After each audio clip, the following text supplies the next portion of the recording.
I brought in the 100, and then it was less than 3 weeks.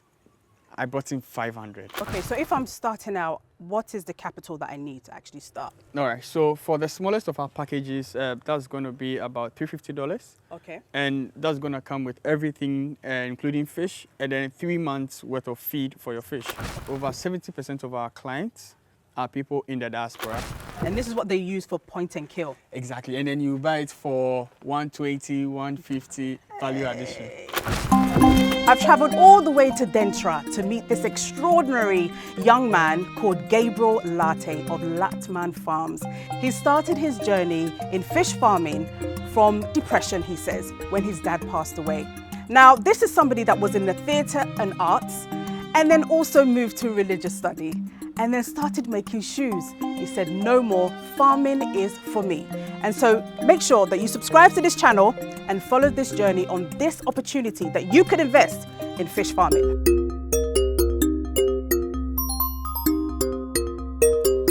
Gabriel! Hello, Lady Denta. How are you? I'm very fine. Charlie, you made me drive all. I've driven, Papa. Hello. Hey. So, first of all, well done. Thank you. For all the amazing work being covered on CNN. Charlie, how was that feeling? I felt very good. I didn't know it was CNN until they came to the house. Okay, they didn't tell you? No, so they told me last minute. Okay, Yeah, all right. yeah. And how did your mom feel? Seeing his son on TV, on CNN?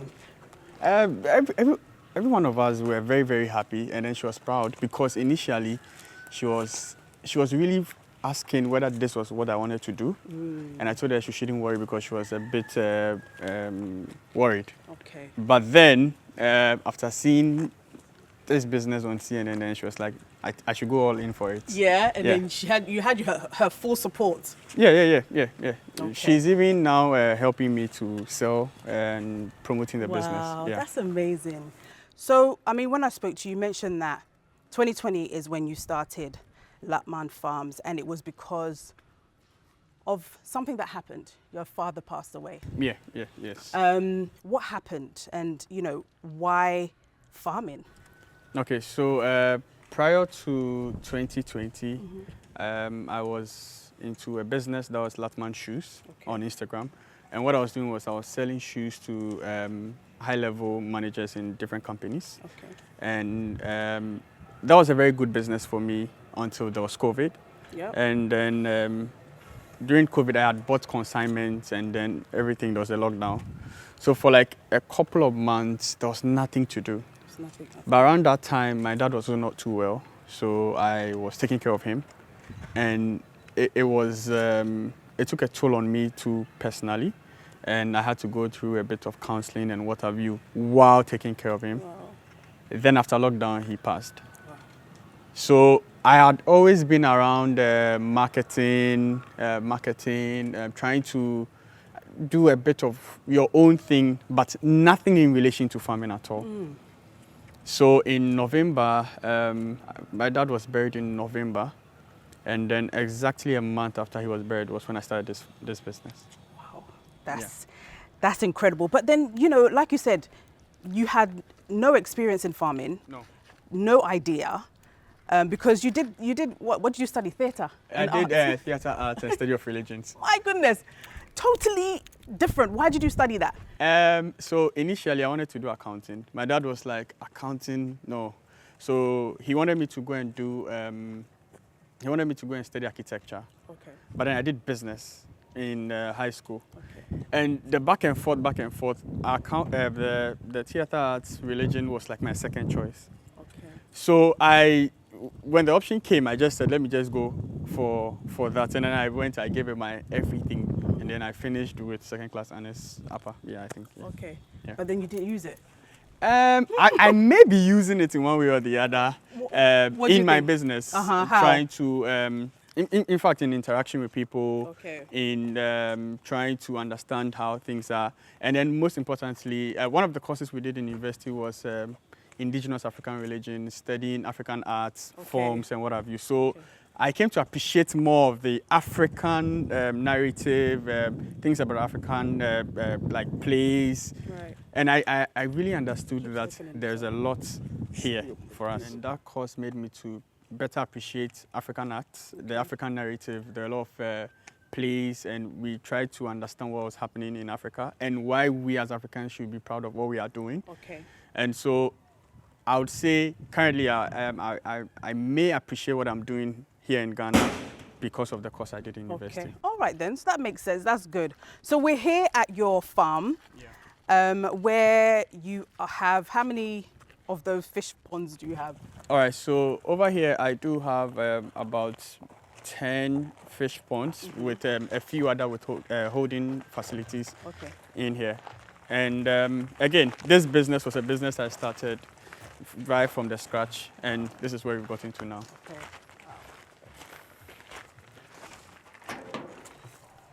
Okay, wow. Welcome to the farm. Welcome to the farm. Wow, This is incredible. So who gave you an idea to do fish farming? Because you could have done anything in agriculture. Why fish? All right, so during the time where I was grieving, you know, when you lose a loved one, people come and visit and greet. So I had one of my mates from campus university, and he was passing me. I was like, oh, you have a pond, right, in your house? Because we tried keeping some tilapia, but it didn't work. Okay. I was like, why don't you go into catfish farming? I actually threw the idea away. And then one night I woke up in the middle of the night. I was like, I'm going to do this. Early morning, I drove to his house. We are going to get fish. Wow. Yeah. So he didn't believe this was what I was going to do. My goodness. It didn't make any sense to him, but this was exactly what I wanted to do. And then I came at it. I started with 100 fish. 100 fish? Yes, in the backyard. And what I was doing was every morning, because at that time I was a bit down. Yeah. So every time when I wake up, I go and sit by the pond, feed the fish, because I had lost interest in my business. I had lost interest in relationship, in church, everything. Goodness. And so what I was doing was more of go and sit by the pond, feed the fish, and it gave me a sense of, I would say, it made me feel like I can do something better with my life. Because there was a phase where I was contemplating suicide, and I had to move away from the house to stay with my mom for a while. Oh my gosh. So that means you were really close with your father? Yeah, I was very, very close. That's why I'm using Lartman. Oh.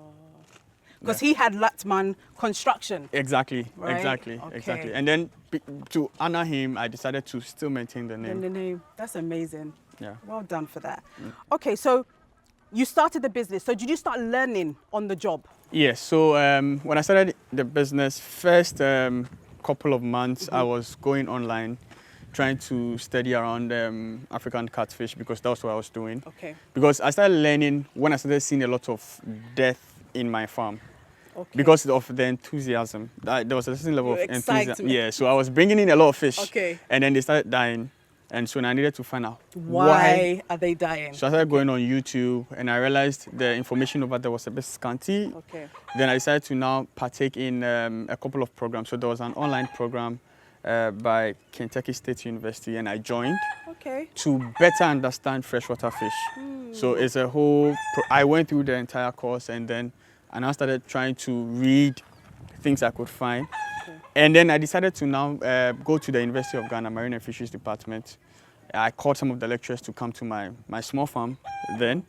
And then that was when the mentorship and things started from.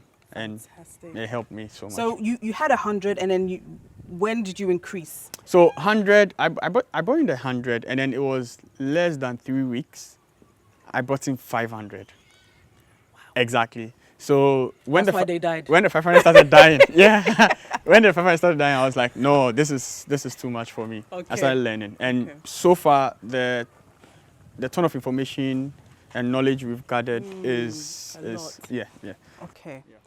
So what actually is the process of starting a fish farm? All right. So first off, you need a space, a good amount of space. You need to look at what's going to hold your fish. So there are different kinds of ponds. Okay. We have concrete ponds, tarpaulin ponds, plastic ponds, and then a few other ponds as well. I started with the plastic tank, but then in my desire for more space, more fish, I went in for the tarpaulin. Okay. And then the next thing is a source of water. What's the source of water? I started with pipe-borne water, but then any good water we could find, we could use that. And then the next bit of it will be your fish and your feed, and you're good to go. Okay. Why the tarpaulin instead of concrete, for instance? All right, so we decided to do a lot more of the tarpaulins because they're a bit easy to build. In a day, I can build like 3 tarpaulin ponds, which can hold about 3,000 fish. Okay. And the concrete was going to take a longer period of time. To make. Second bit of it is cost element. So how much will it cost you to do a tarpaulin pond as compared to that of a concrete? The concrete could be more expensive.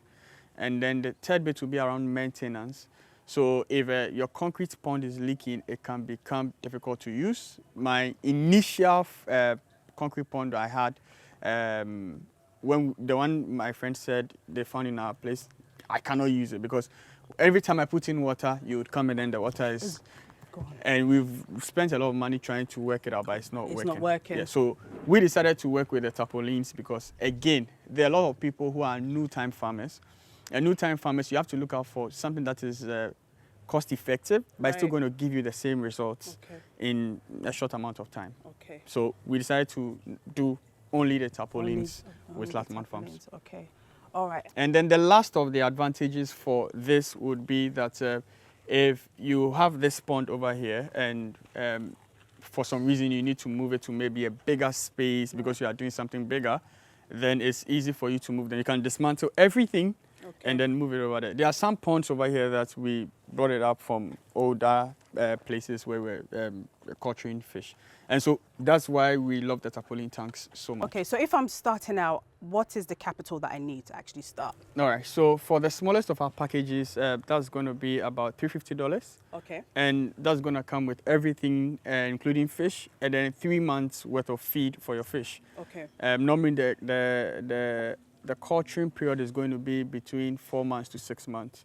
And then we have a package for 1,000 set of fish, which is about like $800. Okay. So can I be in the UK, US, I call Lartman Farms and I'm like, Gabriel, can you do 10 of the ponds for me and can you manage it for me? All right, great. So I would say that over 70% of our clients are people in the diaspora. And so, for example, if you have a facility, a house, a space, and you're not using that space and you want to use it for something else, then what we can do is we can come and with a package, we can set up the entire farm for you. Then we offer training. So we can train whoever is going to take care of the farm and take care of it properly for you. But can you also do the service where you employ someone to take care of the farm? Yes, we can do that. Yes, we can do that. So it's very easy for us. We have packages for like if you have 3 ponds, how much you pay the person, where the person will sleep. And there are some few things that we sort out and then that's okay for us. Okay.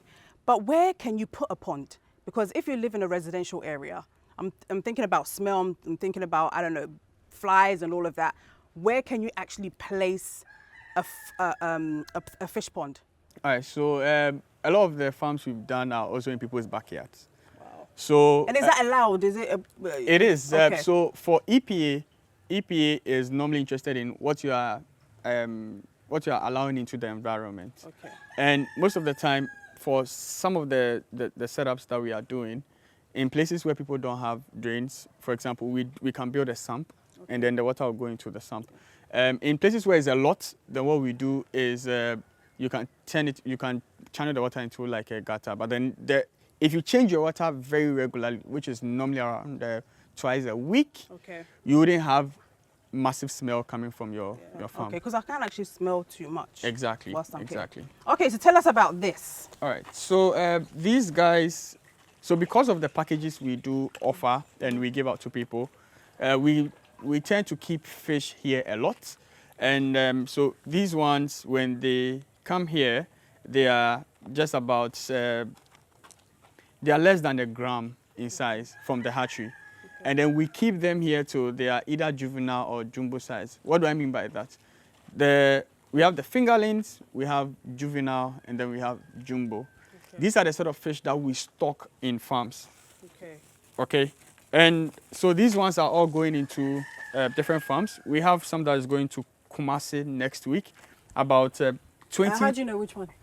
All right, so what we do is we sort the fish and then we keep them in the various tanks. Okay. So we have an idea of the number. Okay. And then, so what we do is when we train your staff, the last day the staff is leaving, then what we do is we arrange for the fish to come in.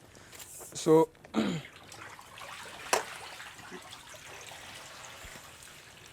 if you take a look at this, so is this tiny stuff It's tiny. that becomes the next thing you see in this video. So is this catfish or tilapia? So this is a catfish, and this Okay. is a pure breed of catfish. So that's clarias.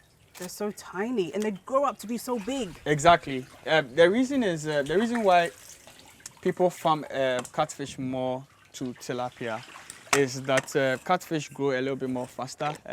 There's something called feed conversion ratio. So for catfish, it may consume 1 kilo of feed or 1.2 kilo of feed to get to 1 kilo of weight. Meanwhile, tilapia would need about 8 months, 9 months, and yes. And so that's why you see us doing a lot more of the catfish today. So we have these guys being the clarias. Okay. And so we have clarias here, Okay. clarias here, Okay. and then we have the hybrids in the next pond. Okay. So the hybrid is, so again, for profitability, there are things that we as a business, we try to look and what works best commercially. If we are talking about fish you want to smoke, then you would go in for the clarias because in 4 months they'll be ready for you to sell them. Meanwhile, the hybrids. What makes the hybrid? So the hybrid is a mixture of the clarias, and then there's another breed of catfish which is heterobranchus. So we mix the two Together. yes, and then we get that. So these ones, what you tend to see is after your 5th or 6th month, when the clarias is going to amass to, let's say, 1 kilo, this one can give you about 1.2 to 1.4 in weight. Okay. So most of the point and kill guys, or those who buy a lot of the big fish, they go in for the hybrids. The hybrid one. Yes, and then those who are smoking and you want to do like maybe every 4 months you want to harvest, then you go in for the clarias. Okay. Okay. Yes. So we keep these ones here. So all of these fish, they are going into another farm. Okay. And why is it covered up? What's the? Okay, so the hatchery, our hatchery where we bring the fish from, the entire place is covered. Okay. Now, I cover this so that I mimic that environment for them. Oh. But then also they are going to go into farms, new farms. So they're also introduced to a bit of some sunlight. Okay. So by doing that, when they go to the new farm, they are not shocked. Okay. And then that's the reason why we do cover. And why is the water this color? Okay, so normally when it comes to fish, when you're farming fish, it will be difficult for you to get the color to be white all the time. If you change water, if like I'm to put in new water now, so These are bigger. no, so these are smaller than smaller ones. what you saw because they Yeah. are hybrids.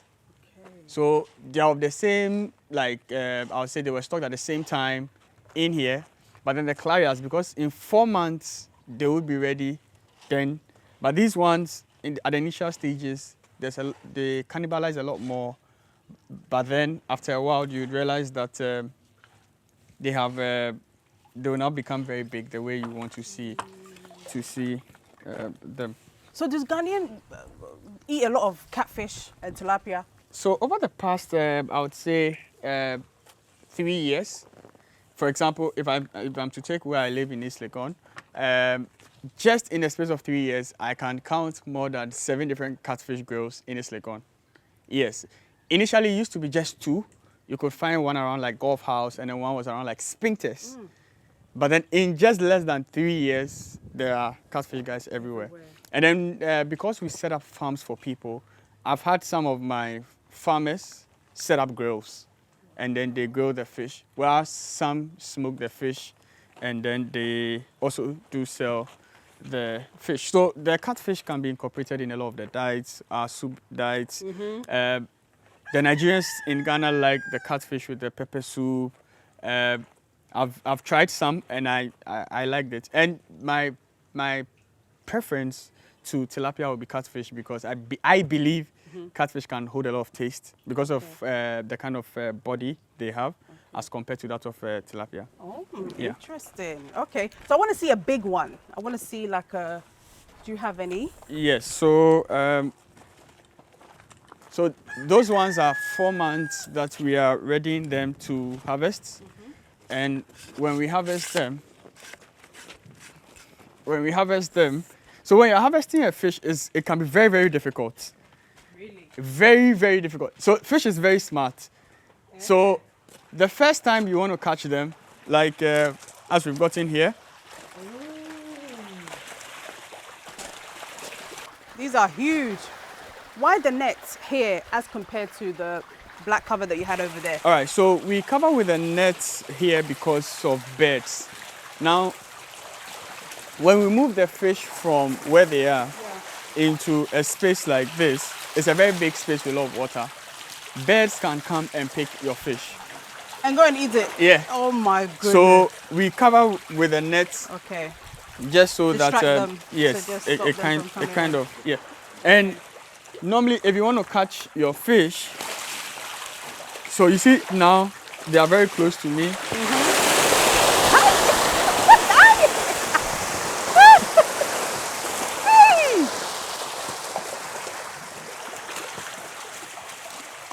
So you see, these guys are not so big, but they are not so small Will they jump out? either. You understand? Yeah. So these are the ones that we smoke them. So we just keep them in 4 months. They go, next set of fish comes in, next set of fish comes in, and then in a year we do like 3 cycles for these guys. Hey. And there are some good benefits over there when it comes to why you should be harvesting in 4 months and smoke the fish. So if you can take a good look, now the fish that came very close to us Yeah. in here, Yeah. now They're they're gone over all there. the- So normally when we are harvesting fish, we always psych ourselves, and we know it can be very, very difficult. Okay. So let's say if we stock 1,000 fish in this farm, we do about 10% mortality out of Okay. the 1,000. So we are looking at maybe 900. Yeah. But then what we do is to stock, whilst we are stocking, we would rather stock with 1,100. So that you know, the the same 100 time. is But you can realize they've moved away Yeah, they from moved us. away. They are very smart. Wow. They are very, very smart. And this is not even with the feed. If they know their feeding time, it's around almost 4 p.m. So they know this time. So they have a schedule, right? Okay. And they know the schedule. Okay. And they come close because they know that feeding is done around where we are standing. Okay. So at every point in time, when the time is due, the fish will be around here. this space. So if you look at these guys too, so these guys are probably a little bit more bigger. Yeah. They will come here because feeding is done over here. But the moment you drop this thing in there, They'll start running. they'll start running away. So let me see.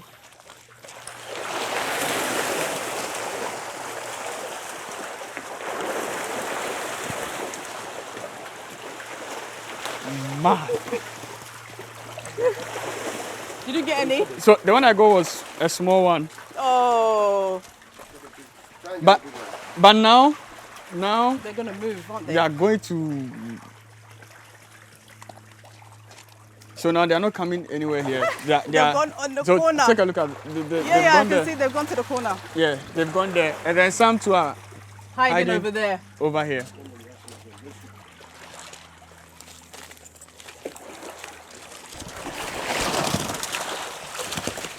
Hey, it's a fight! You got one? What I got is also very small. Oh. Yeah. Oh, okay, okay. And these guys are very, very tasty. I want to see a big one. You want to see a big one? Okay.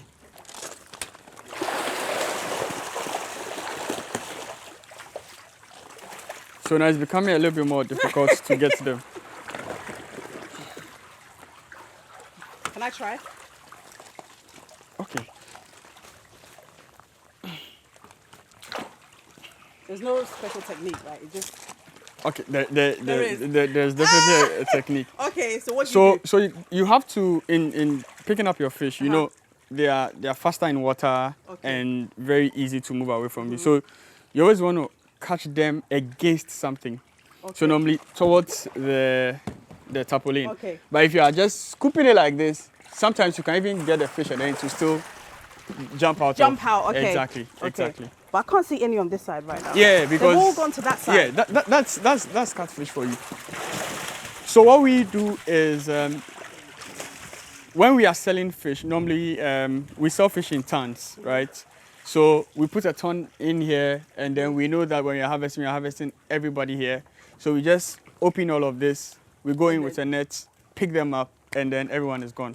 Because one of the major things that can cause mortality, that's the fish dying, is stress. Like general fish, stress kills them. Okay. So tilapia dies a lot more because they are not able to withstand too much stress as compared to these guys. Okay. Yes. Okay. And how big and how deep is this pond? All right, so we do a 4 feet in height. A lot of people do 3 feet, but we do like 4 feet in height, so that we can easily increase the capacity at any point in time. We want to increase the capacity. So, for example, if you are putting 1,000 in this pond, because of the height, we can put in a lot more water, and then we can increase the quantity of fish in the pond. Okay. How many fishes are currently in here? All right, so I would have to look from the books. So what happens is every single day, the farm manager checks for mortalities, if there's any mortality. But normally around this stage, you don't have a lot of mortalities in your farm. And how old are they? Like, is there? Yeah, so these ones are 4 months fish that we sell. So we keep them to like they are almost 10 grams. Okay. In the holding facility or the nursery, and then after that we come and then we put them here, and then in 4 months we are looking at these sizes. Okay. Yeah. So general thing fish wants a lot more will be just give me clean water. Okay. So you change the water twice a week, you said? Yeah, we do change the water twice a week. Okay. So give me water. You're gonna feed them? All right. So because of the stress we've currently put them under. They know that this is a hoax. They will not come for it. Hey. That's how smart they can be. Wow. But let me go to the other pond and pour this one inside. You see them rush crazily for the feed. But because they felt you are coming to catch them, like that's how we used to catch them. We used to pour in some feed, and then you pick some out. So now they've learned that. They've learned it, and that's how smart these creatures can be. My goodness. Yeah. So let me show you. Okay. So the last pond is where we keep like the smallest of all fish. Okay. So generally, smoked size fish, we are looking at 400 to 700 grams. 400 to 700 grams? Exactly. Okay. Exactly. So the 1 kilo size of fish normally goes to like the point and kills. Okay. I've had people who have told me smoke big size of fish for me, and they would buy it. Okay. Yes. So you see, you've already got off takers. You've already got people that. Yeah. So what we do is, as a business, we started off with doing a lot of off taking, and then to get better prices, we decided to now be in charge of our marketing ourselves. Okay. So one of the key things we do as a business is to handle our marketing. Okay. So I've had my first set of off takers were because wow. Yeah.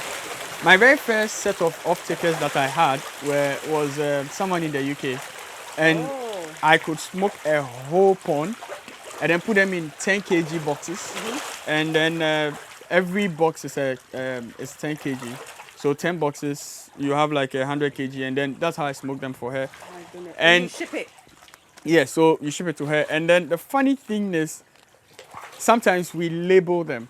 So the way we label, I've had one of the people who have followed us on YouTube, just tell me that. You have about 40,000 people on YouTube. Exactly. We've been doing a lot of fish farming education. Right. We started because during the CNN interview, the guy behind the camera from CNN, his name is Jordi, shout out to you. He was like, man, I need you to start a channel on YouTube. I was like, Jordi, I can't do this. And I was like, no, you have to. So my very first set of videos, when I send it to him, it's like, yeah. And Well he's the reason behind Wow. the Lartman Farms YouTube channel. And it's amazing. We do have... Do you think that's where a lot of your customers are coming from as well? That's basically where we have our Okay. customers coming from. Okay. Because we do share a lot of valuable information. Like, it's the main thing for us as a business. Okay. We like to share all the information with everyone. You'll be very much informed to make a financial decision. Okay. Yeah. Okay, I haven't seen tilapia yet. All right, so we do have some tilapia Okay. over there. That's the next I'll let 2 you lead. ponds. Okay, sure. Okay. This is tilapia. Yes. How comes this is half covered? All right, so when we brought the fish in here initially, so these are our tilapia brood stocks. So the brood stocks, they are like the mom and dad in the farm. Oh. And these ones, for tilapia, the way they reproduce or how we get them is, for catfish, we mate the 2 of them, or we kill the male, and then we hatch the eggs ourselves. So more or less like artificial insemination. Oh, wow. For tilapia, these guys are able to do it by themselves. All that they require is loads of water and then a bit of oxygen. So catfish, they're able to breathe out of water. That's why they can withstand a lot of changes in the environment and what have you. But tilapia, they do not have the ability to breathe out of water for long. Okay. Yes. So if we want them to multiply, what we do, so for tilapia broodstock, it doesn't matter the size. Provided they are sexually matured, you can easily use them. What we are trying to do is, since you are trying to run a full solar system here, we've got some solar pumps coming in, and then what we'll do is, so we'll increase the water. We have some solar aerators, aerate them nicely, feed them. We're already doing a bit of good feeding, so, and then we can have them producing themselves. So they produce themselves? Yeah, so these I thought ones, like tilapias are man-made. no, So how do they then? tilapia will actually reproduce in your tank. And so normally when people are buying tilapia, people go in for tilapia that, or all males, because the males are able to grow bigger and the females are small. So the longer set of fish you see, I think it's a general thing with fish, right? The females are normally like very small and tiny. Yeah, and then the long ones with the colorful fins and what have you tend to be the males. Okay. And the same thing you see with catfish. The females are shorter with a bigger bellies or wider bellies, whilst your males will be longer and a bit slim. Okay. You mentioned how the catfish die and you do like 1,100. Yes. When you're doing the catfish. Is it the same for the tilapia? Tilapia will be even more. The reason is so in book it tells you that tilapia is More fragile.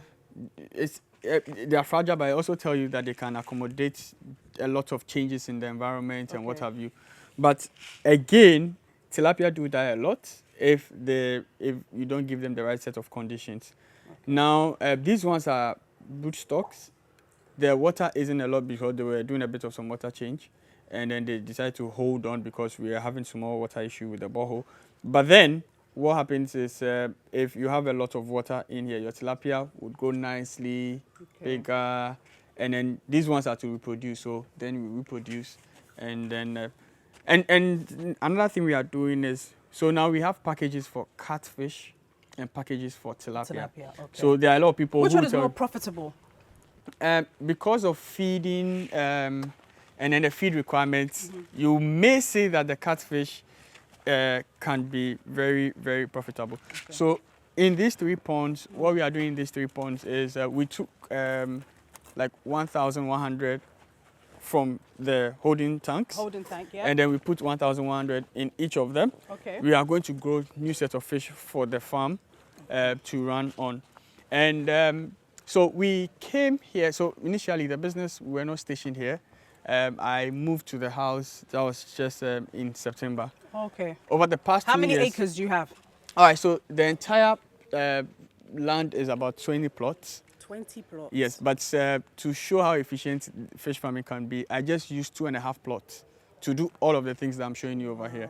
So you can see this pond in So there. you're building new ponds. So Yeah. all of this place is going to be full up. Yeah, so we are building a couple of ponds over here. So we are supposed to add about 8 new ponds over here. Okay. And each pond is taking 1,000 set of fish. Yeah, and that's going to happen in March. Yeah, and that's... The whole place will be full up. Yeah, yeah. So I'll share with you that I started fish farming in a plastic tank. One of these? Yeah. Oh my goodness. And is this particular tank. Wow. That's how you started. Exactly. And this particular tank was the tank I started fish farming with. The only thing is when you are farming fish, you don't want any microplastics or what have you dropping in your tank. So these ones are HDPE food grade. Okay. And those are the same set of materials we look at when you are sourcing for the tarpaulins. Okay. So that you don't have a lot of plastics being emitted into the fish. Yeah. We try to know So our stuff. stuff. Because it's important. Yeah.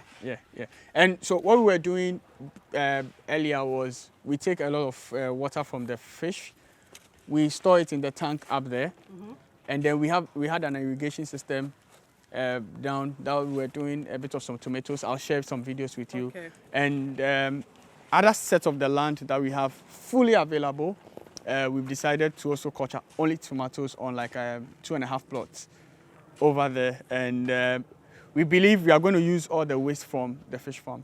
Okay. Yeah. So let's talk about numbers. Numbers. I'm sure before you started the Catfish, maybe you would have researched into another agri product. So can you compare, yeah? Like if we was to do fish farming and maybe, I don't know, pineapple, what is fish farming better in terms of return on investment? Have you done a comparison to any other? Yeah. So when I decided I was going to do something agriculture, right?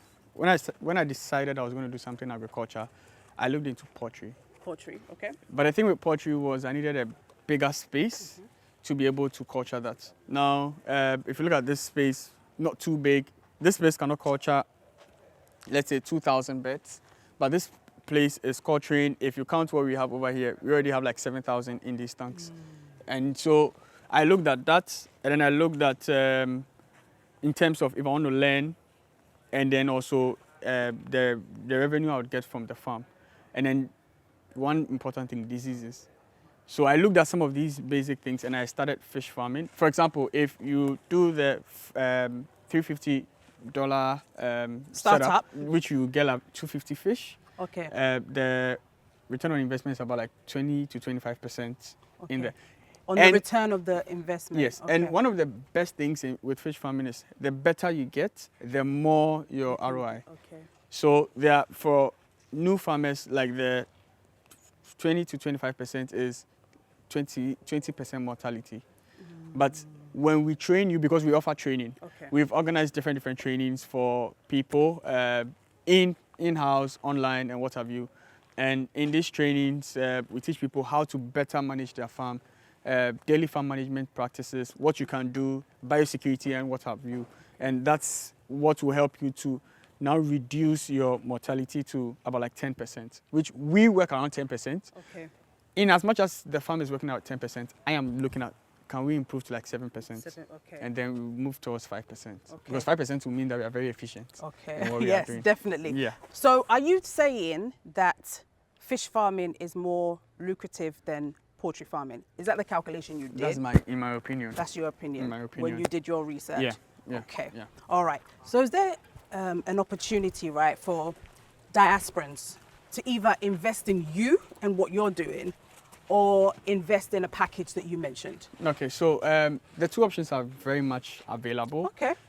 We have different spaces that we know we are going to grow the production into those spaces.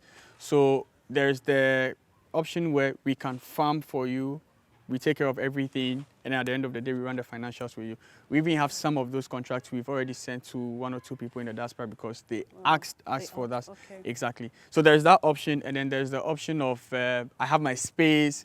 Okay. I want to help my niece, nephew, whoever.